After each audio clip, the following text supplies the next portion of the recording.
নমস্কার বন্ধুরা, বাংলা বিশ্ব চ্যানেলে আপনাদের সবাইকে জানাই অনেক অনেক স্বাগত। পঞ্চম দফার ভোট কিন্তু চলে এসছে এবং আজকে যে লোকসভা কেন্দ্র নিয়ে আমরা আলোচনা করব সেটা নিশ্চয়ই থাম্বনেল দেখে তোমরা বুঝেই গেছো। তোমাদের লোকসভা কেন্দ্র নিয়ে আলোচনা হতে চলেছে। রয়েছে এই লোকসভা কেন্দ্রের আন্ডারে একটি জায়গা পড়ে যার ঐতিহাসিক ভ্যালু এবং শিক্ষার হার নিয়ে কিন্তু রিয়েলি একটা কোশ্চেন মার্ক উঠে যায়।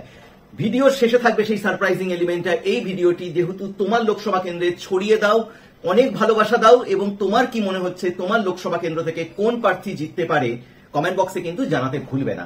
শুরু করছি আজকের ভিডিওটি। লোকসভা কেন্দ্র আরামবাগ। আরামবাগ মানে ছোটবেলায় যখন আমরা ছিলাম দেখতাম আরামবাগ চিকেন, চারিদিকে কলকাতার আনাচে কানাচে এবং জেলায় জেলায় পৌঁছে যেত এই আরামবাগ চিকেন। এখন যত বড় হচ্ছি এবং যত মনে হচ্ছে যে মাংস খেতে গেলে হাড় তো মুখে পড়বেই, মাংসর হাড় ছাড়া আবার হয় নাকি। আর ঠিক এই জায়গাতেই 2024-এর লোকসভা ইলেকশনের সমীকরণটাও কিন্তু অনেকটা এই রকম। অপরূপা পোদ্দার তৃণমূলের গলার হাড় কি হতে চলেছে, বা তৃণমূলের হাড়ের কারণ হলে পরে কি অপরূপা পোদ্দারকে দায়ী করা হবে?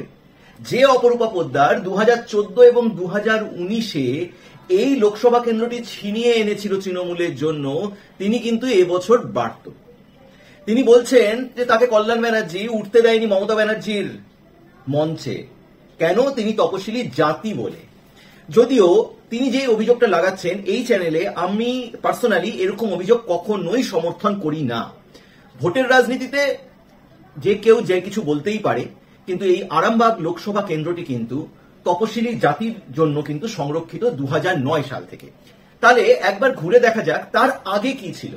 দেখুন, তার আগে এই লোকসভা কেন্দ্রটি জুড়ে কিন্তু ছিল অসংরক্ষিত জেনারেলের জন্য এবং এক সময় প্রথমের দিকে মানে 1967-এ এটি লোকসভা ভোটের আন্ডারে চলে আসে এবং আরামবাগ লোকসভা কেন্দ্র আমাদের লোকসভা কেন্দ্রগুলোর মধ্যে 29 নম্বরে পড়ে এবং এই লোকসভা কেন্দ্রে ফরওয়ার্ড ব্লক, সেখান থেকে বাম দুর্গ এবং বাম দুর্গ থেকে ছিনিয়ে নেওয়া যাওয়া। বলা বাহুল্য এই লোকসভা কেন্দ্র থেকে কিন্তু কংগ্রেস কখনোই হাতটা ফোটাতে পারেনি।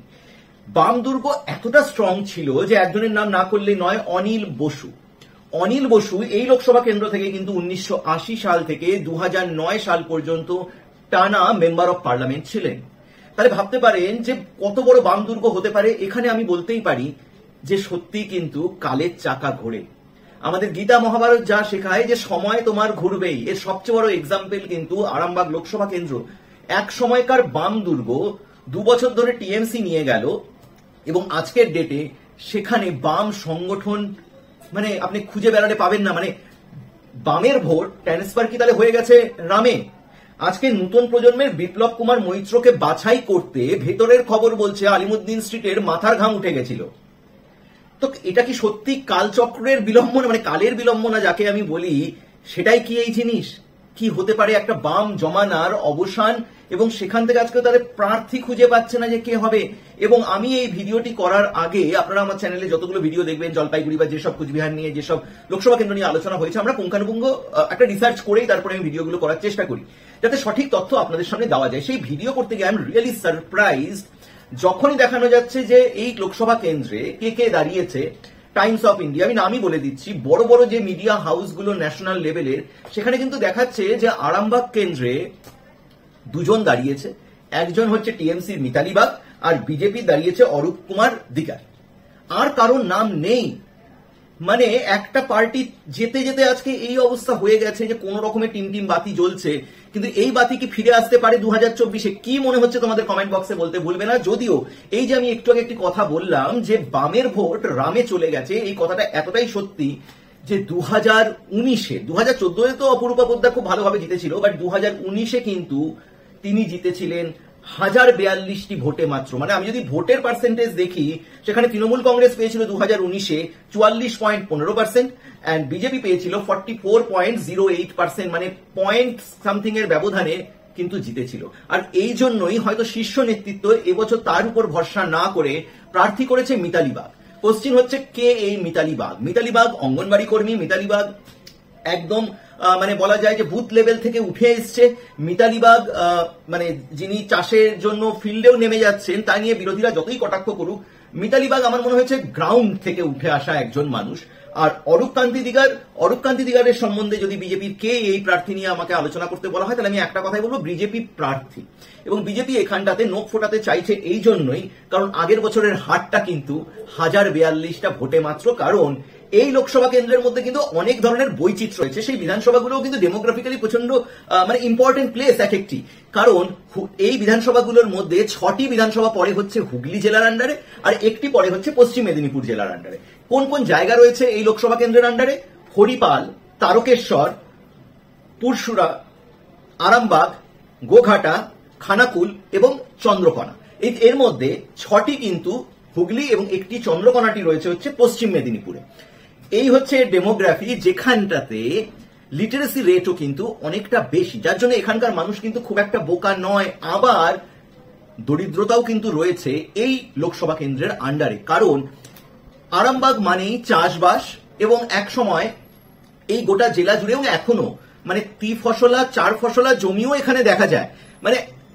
ধান, গম, পাট তো ঠিক আছে, বাদাম পর্যন্ত চাষ হয় এই সব জায়গায়। তো কৃষিভিত্তিক জায়গা এবং তার সাথে শিক্ষার নিদর্শন, এরকম একটা ইউনিক কম্বিনেশনের উপরে দাঁড়িয়ে রয়েছে। এখানেই দাঁড়িয়ে নতুন প্রজন্মের বিপ্লব কুমার মৈত্র কি দাগটা ফোটাতে পারবে? কি মনে হচ্ছে যে বাম দুর্গ কি ফিরে পাওয়ার চেষ্টা করবে? কারণ এখানে কিন্তু মীনাক্ষী থেকে শুরু করে সৃজন থেকে শুরু করে সবাই কিন্তু গিয়ে গলা ফাটিয়ে আসছে। গলা ফাটাতে কিন্তু নরেন্দ্র মোদী এবং মমতা ব্যানার্জিও কিন্তু ছেড়ে কথা বলছে না, কারণ পাখির চোখ কিন্তু এই জায়গাটা। কারণ যে যতই বলুক যে দুজনের লড়াই, আমি কিন্তু বলবো এখানে লড়াইটি রয়েছে 3 জনের। ত্রিপক্ষে লড়াই, এবং ত্রিপক্ষের লড়াইয়েই কিন্তু ভোট কাটাকাটির সংখ্যাটা বেশি হয়, ঠিক যেটা হয়েছিল আগের বছর। বামের ভোট রামে যাওয়াতেই কিন্তু বিজেপির সেখানে উত্থান, সেকেন্ড পজিশন এবং মার্জিনাল ভোটে হারা হয়। কোন জায়গায় যাচ্ছে এই লোকসভা কেন্দ্রের ভোটের ইঙ্গিতটা, সেটা জানতে হলে আমাদের কিছু সময়ের অপেক্ষা তো করতেই হবে। বলেছিলাম ভিডিওর শেষে একটি সারপ্রাইজ থাকবে, এটা তোমাদের লোকসভা কেন্দ্র, তাই শুনে নাও এই সারপ্রাইজটি হচ্ছে এমন যে এই লোকসভা কেন্দ্রের আন্ডারে আমাদের ছোটবেলার একটা ইমোশন কিন্তু জড়িয়ে রয়েছে। সেই ইমোশনটি হচ্ছে, ছোটবেলা থেকে আমরা বড় হয়েছি একটি গান শুনে, যে খোকা ঘুমালো, পাড়া জুড়ালো, বর্গি এলো দেশে। বর্গি কিন্তু এসেছিল 18th সেঞ্চুরিতে। ক্ষীরপাই বলে একটি জায়গা রয়েছে, সেখানে বর্গিরা এত অত্যাচার করতো যে সেখানে গ্রামের পর গ্রাম 18th সেঞ্চুরিতে মানুষ গ্রাম ছেড়ে চলে যাচ্ছিল। এবং সেই সময় তাদের এগেনস্টে রুখে দাঁড়িয়েছিল এডওয়ার্ড বারবাসা নামে একজন ইংরেজ। এবং তারা বর্গিদের হাঁটানোর পরে গ্রামের লোকদের একসাথে করে বর্গিদের যখন সরিয়ে দেয়, একটি স্পেশাল মিষ্টি, যেটা 250 বছর 300 বছরের ঐতিহ্য বহন করে আসছে, সেটি কিন্তু এই ক্ষীরপাইয়ের স্পেশাল বারবাসা, বা অনেকে বলে বাবারসা মিষ্টি। যদিও কালচক্রে সেটির কিন্তু আজকে হারিয়ে যেতে বসেছে, কারণ কোনো গভর্নমেন্টই এটি পুনরুত্থানের বা জিআই দেওয়ার কিন্তু কোনোভাবে কোনো সদুত্তর বা সৎসাহস দেখায়নি। সেই জন্যই এই জায়গা হয়ে রয়েছে। এবং ক্ষীরপাই সম্বন্ধে স্পেশালি এই জায়গাটি চলে আসে হচ্ছে পশ্চিম মেদিনীপুরের মধ্যে এবং চন্দ্রকোনা বিধানসভার আন্ডারে। অদ্ভুতভাবে শুধুমাত্র ঐতিহাসিক জায়গা এটি নয়, এই জায়গার এতটা স্পেশালিটি রয়েছে যে এখানে শিক্ষার হার, লিটারেসি রেট বলা হচ্ছে 82.39%। Can you imagine? যেটা গোটা পশ্চিম মেদিনীপুর যে জেলা রয়েছে তার অ্যাভারেজ শিক্ষার হারের চেয়েও বেশি। পশ্চিম মেদিনীপুর জেলার শিক্ষার হার রয়েছে 76.26%। তার মানে এখানকার বিচক্ষণ লোক, এবং তারকেশ্বর মানেই ধর্ম, আবার আরামবাগ মানেই কৃষি এবং ডেভেলপমেন্ট।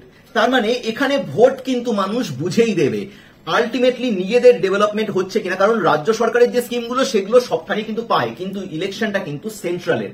তো সেন্ট্রালের এই নিত্য দরিদ্র মানুষদের কাছে সেন্ট্রালের প্রকল্পগুলো কতটা পৌঁছাচ্ছে সেটা সেখানকার মানুষেরাই বলতে পারবে। অনেকে বলছে পৌঁছায়নি, অনেকে বলছে যে আবাস যোজনা বা কিছু কিছু জিনিস পৌঁছেছে। রেলওয়ের জন্য সেন্ট্রাল কিন্তু প্রচুরভাবে এখানটাতে ট্রাই করছে, তো ট্রাইটাই করে যাচ্ছে। লেটস দেখা যাক যে কতটা তারা ডেভেলপমেন্ট করতে পারে। কারণ এই সব জায়গায় একটা কথাই বলতে পারি, ডেভেলপমেন্টের জায়গা কিন্তু প্রচুর রয়েছে, সে রাজ্য সরকারি হোক এবং সেন্ট্রালি হোক। দেখা যাক এই জেলা থেকে কে জিততে পারে এবং কে হতে পারে তোমাদের next member of parliament. Comment করতে ভুলবে না, ভিডিওটিকে তোমার জেলার সবার মধ্যে ছড়িয়ে দাও। অনেক অনেক ভালোবাসা, ভালো থাকবে, এবং 5ম দফার ভোট সকাল সকাল গিয়ে নিজের মতাধিকারটা কিন্তু দিয়ে দেবে। আর প্রার্থী পছন্দ না হলে নোড়ারা টিপে দেবে। নমস্কার।